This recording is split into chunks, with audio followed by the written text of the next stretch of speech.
নমস্কার, জয় মাতারা। আমি অ্যাস্ট্রো হিমাংশু ভাগ্যের দুয়ার থেকে আপনাদেরকে জানাই আন্তরিক শুভেচ্ছা, ভালোবাসা। আজ আমি যে প্রেডিকশানটি করতে চলেছি, জাতকেরা হলে ডান হাতটিকে দেখুন এবং জাতিকারা হলে বাঁ হাতটিকে দেখুন।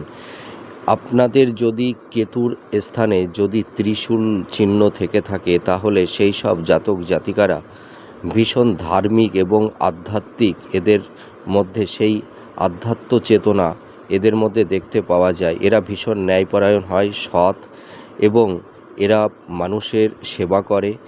এছাড়া এরা জীবনে প্রতিষ্ঠিত হতে পারে। নাম, যশ, খ্যাতি, সুখ, সমৃদ্ধি এদের জীবনে আসে। এরা ভালো মানে ধর্মগুরু হতে পারে, ভালো টিচার হতে পারে, শিক্ষক হতে পারে, এবং এরা মানুষের সর্বদাই মঙ্গল চায়, মানুষকে সেবা করে, এবং এরা জীবনে মানে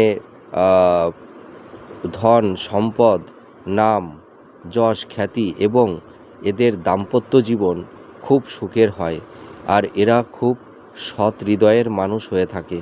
এরা মানুষকে সর্বদাই সাহায্য করে। এদের মধ্যে একটা সেবা পরায়ণতা মনোভাব দেখতে পাওয়া যায়। আর এরা পরিবার পরিজন সকলের প্রতি এরা ভীষণ কেয়ারিং হয়, ভীষণ যত্নশীল হয়। আপনারা মিলিয়ে দেখুন এই প্রেডিকশানটি কতটা ম্যাচ করছে। নমস্কার, জয় মাতারা।